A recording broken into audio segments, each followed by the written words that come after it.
Welcome to the Intentionists podcast, where we explore the interplay between intuition, spiritual health, and everything in between. I'm your host, Amy Schreiber.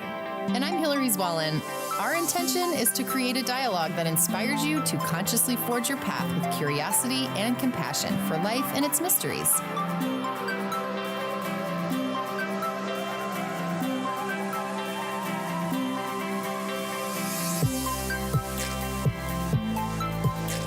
Welcome, fellow Intentionists, to our podcast today. Amy and I are going to be discussing cycles, and we are in the middle of a series on cycles. And I wanted to just tease before we get going that Amy and I both get to interview Lisa Lister, who I'm like a huge fangirl of. She's a writer, and she talks all about menstrual cycles. She talks about ways to reconnect. She's written a book called Witch. She's written a book called Code Red, Love Your Lady Landscape. Anyway, we're going to be interviewing her next week. And so we wanted to just lay some foundation today on these cycles that we go through and talk about the way that they're applicable to everyday life.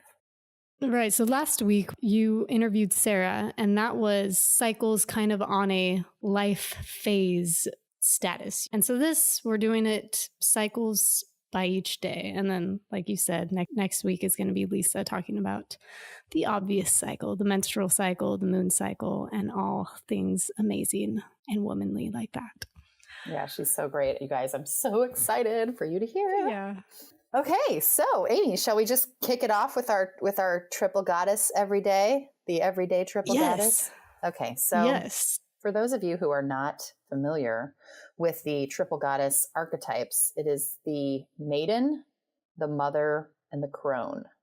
And these are these archetypes, and they're time periods we all go through that we recognize, that we identify on a collective scale, but also on an individual scale. Oftentimes, like we were all a maiden at one point. This is our adolescence, our youth, our young adulthood.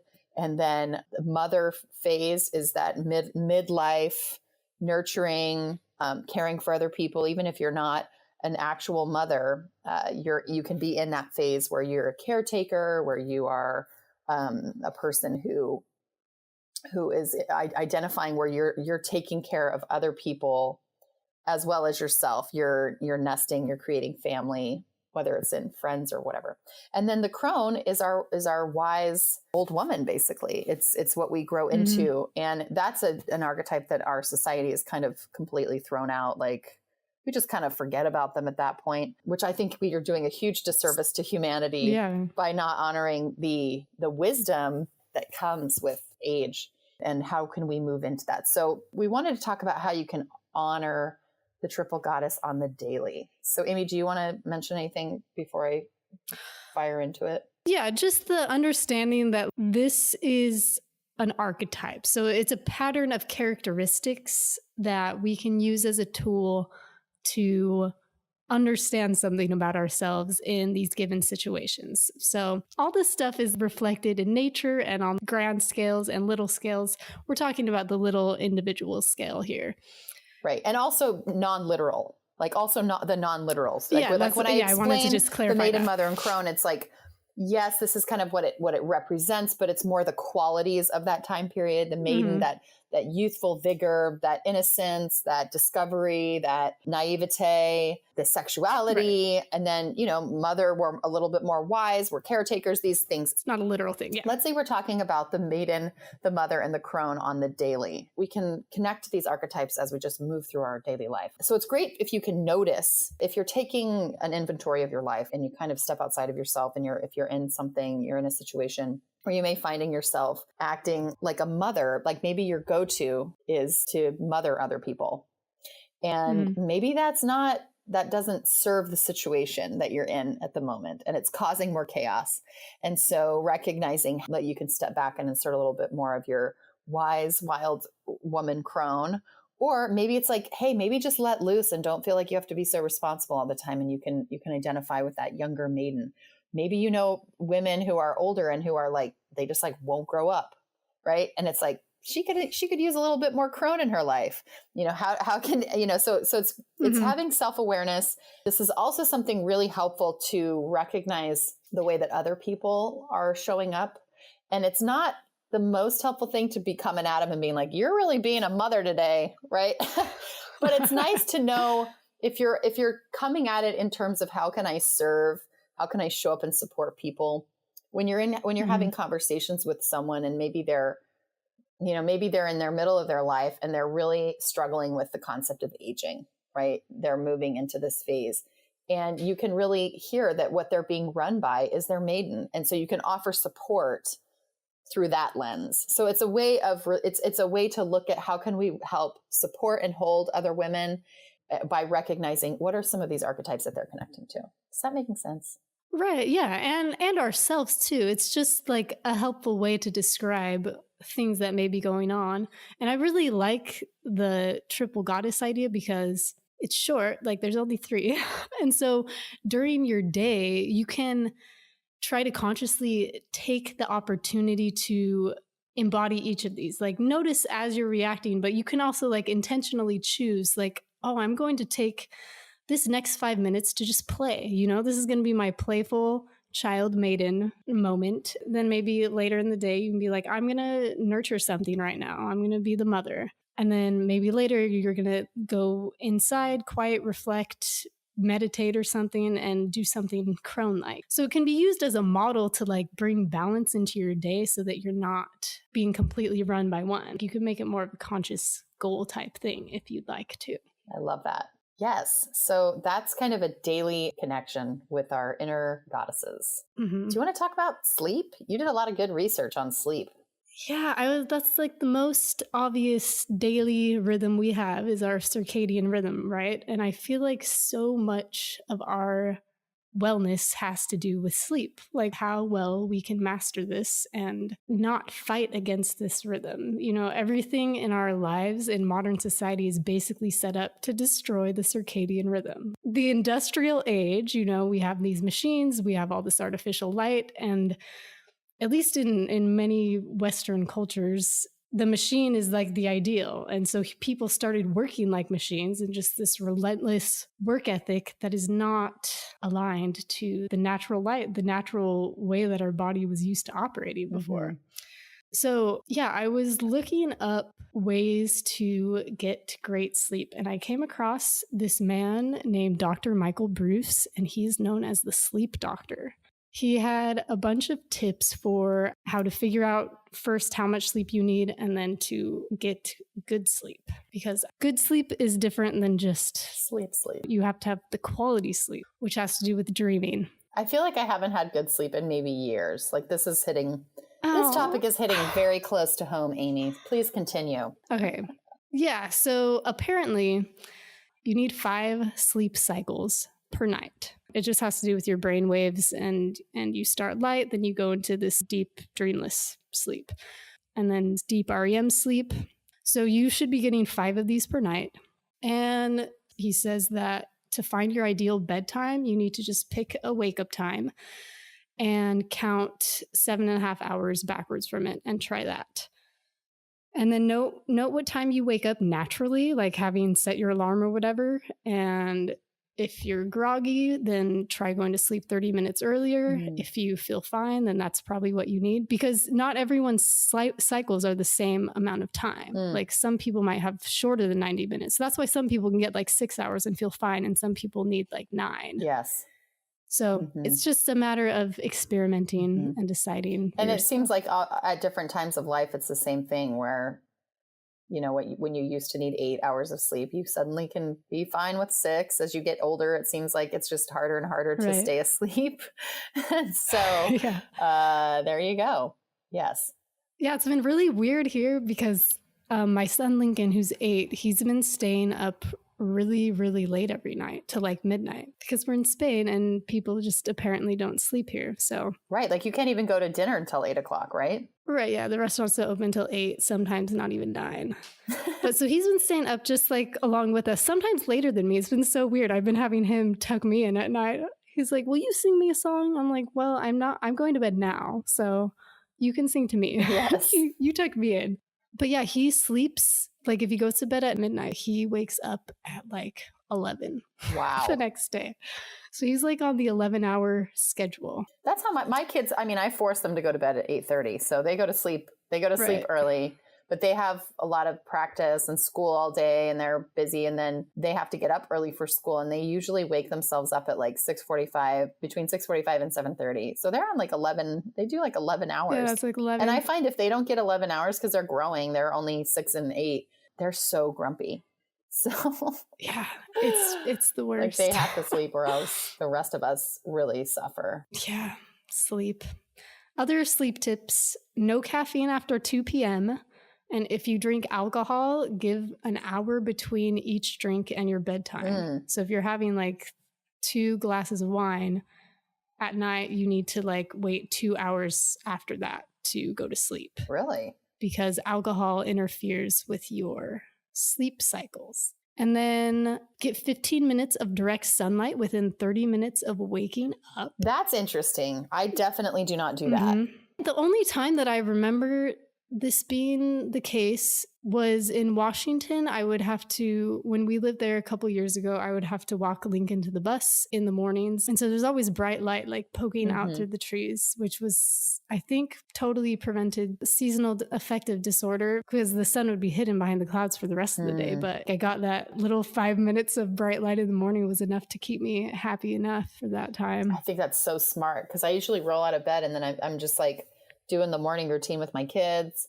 And then if they leave, I go like straight upstairs and I start writing or I'm working on stuff until basically lunchtime. I don't really get out of the house until after lunch. That's an interesting idea though. But anytime I do, I'm always like, why don't I do this more often? So that's a really, it's funny how sometimes just these little tips are so revelatory in the moment. It's like, that's such a simple shift that could maybe make a really big difference. I know for me, I've had the biggest issues with sleep. And so I've been trying all kinds of stuff. And I've noticed that what helps me the most, well, I went on this tear where I couldn't sleep for like 2 weeks. And what I realized, this brings me to a point of like, beware of your supplementation because I'm on a lot of different supplements. I was put on some adrenal supplement and there were all these adaptogenic herbs.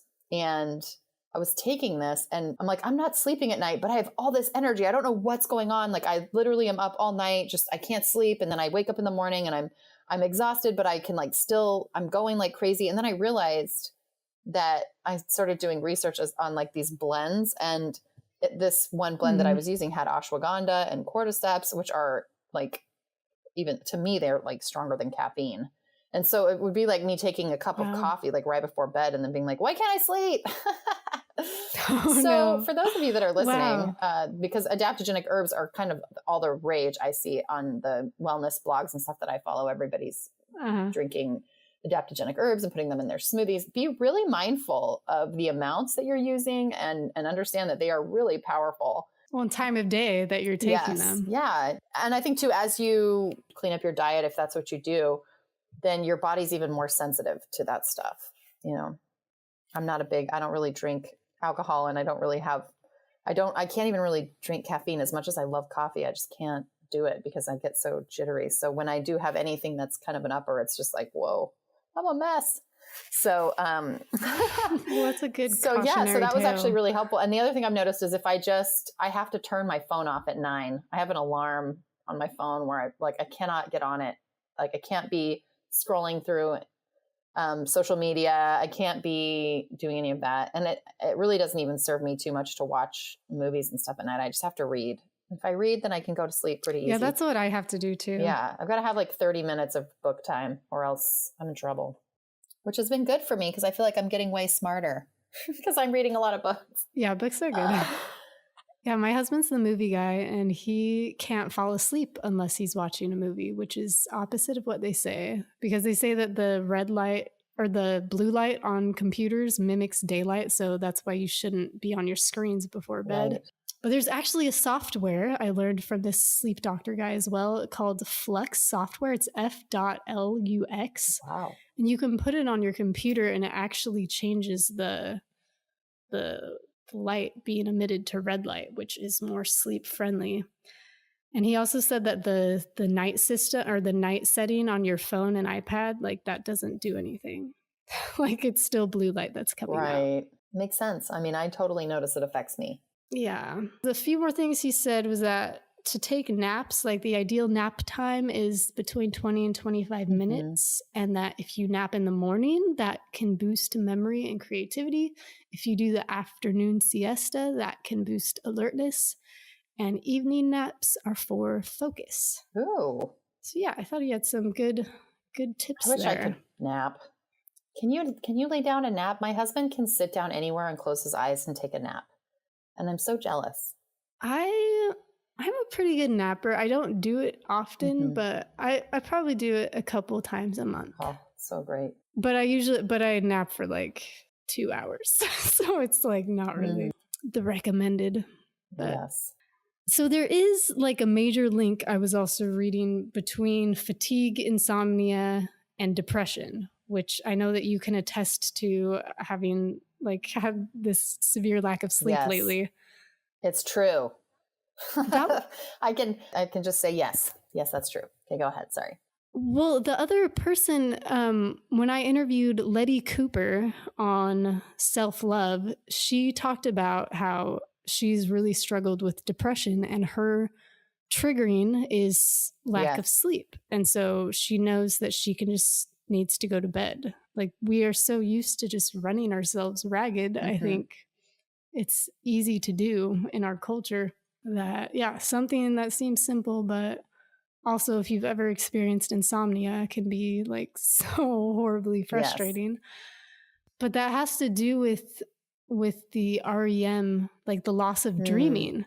And this guy I was reading, Ruben Naiman, is I think how you say his name, but he said that dream loss is the most critical overlooked sociocultural force in the etiology of depression, and that most of us are at least as dream deprived as we are sleep deprived because we live in a world that dismisses the value of dreaming. And this posture is clearly evident in our blatant disregard for the REM suppressant effects of many commonly used medications, including many sleeping pills, most tranquilizers, and virtually all antidepressants. So he's saying that the very thing that we treat depression with is suppressing our dreams even more, which is this vicious cycle.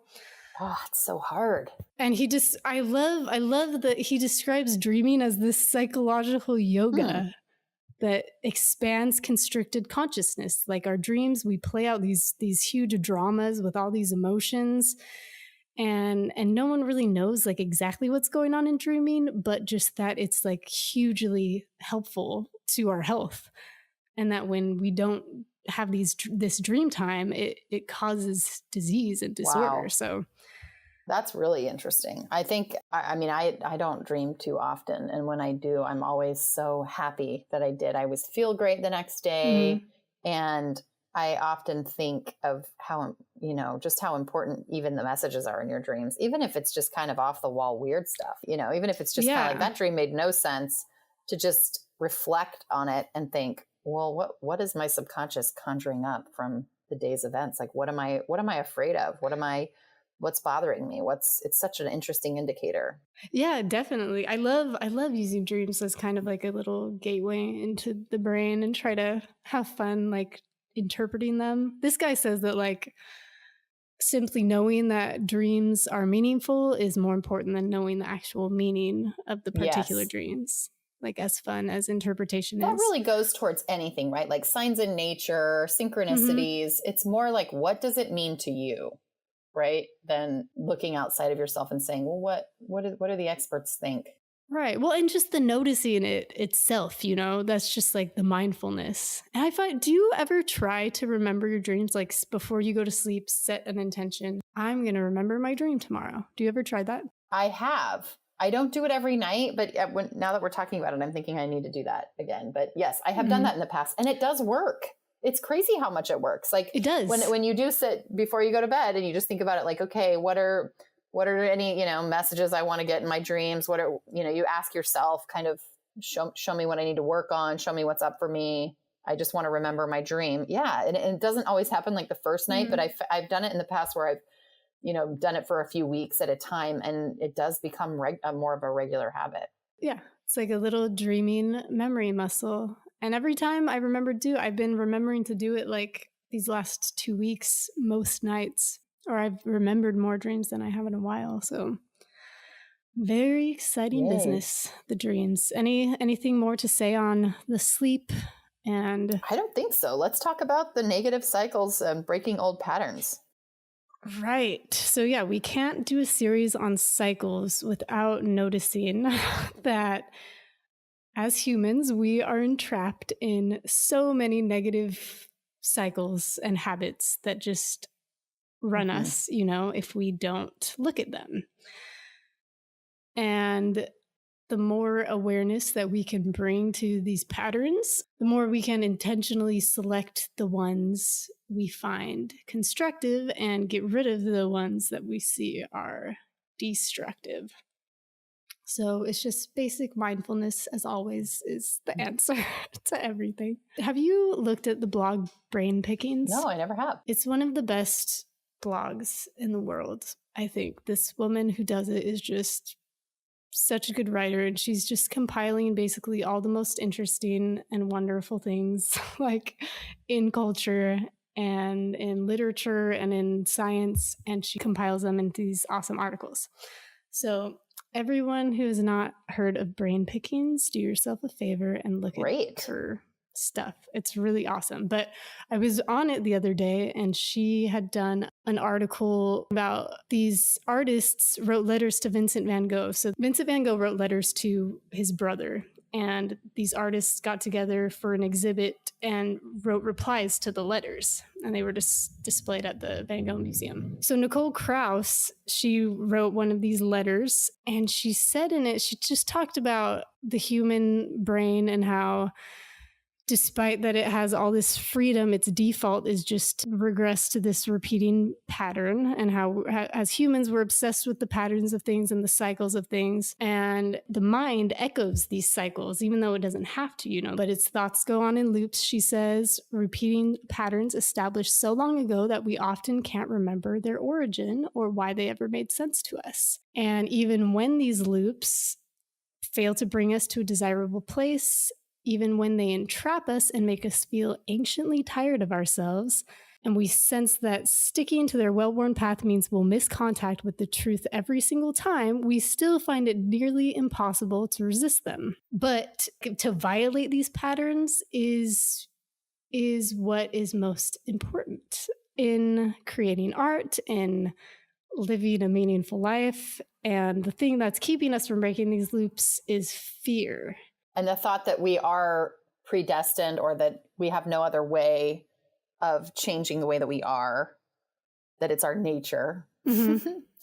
I think yeah, that's a very profound thought there, because you're right. It's on the one hand, it's so great to recognize the cycles that we have. I think that because we live in a post-industrialized world, and we are not living in a place where, like I can go to sleep at midnight because I can be up for 5 hours in the darkness because I have electricity. Mm-hmm. And then I'm not waking up with the sun in the morning because I'm exhausted.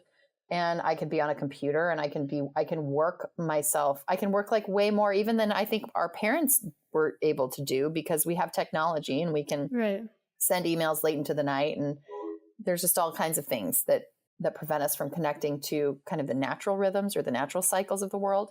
And yet, sometimes we identify too heavily with the cycles.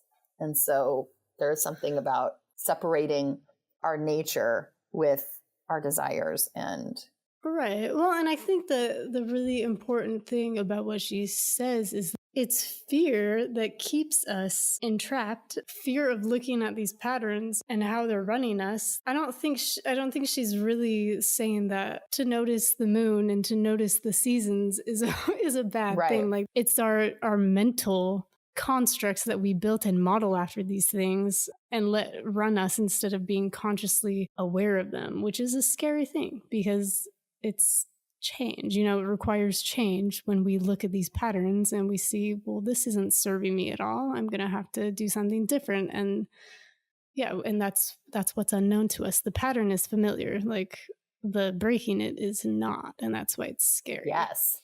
Yeah, I just loved what she said. Yeah, something I've been noticing in general, just with my shamanic training, and I've been really working really deeply with my own personal creative path. And I've just noticed this deep yearning from anyone that I'm really talking to. And obviously there's also just the obvious stuff that we're seeing in the news media and how women are just kind of throwing their hands up and like, what do we do now? Like, what now? How do we fix this? What do we do?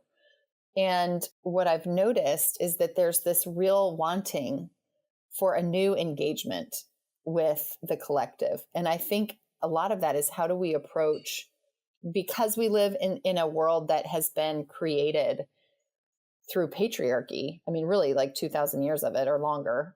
And that now we're looking at, when we get up, as women, we're kind of expected to approach the world in the way that a man would, right? I look at my husband, he's so freaking consistent. He's so consistent.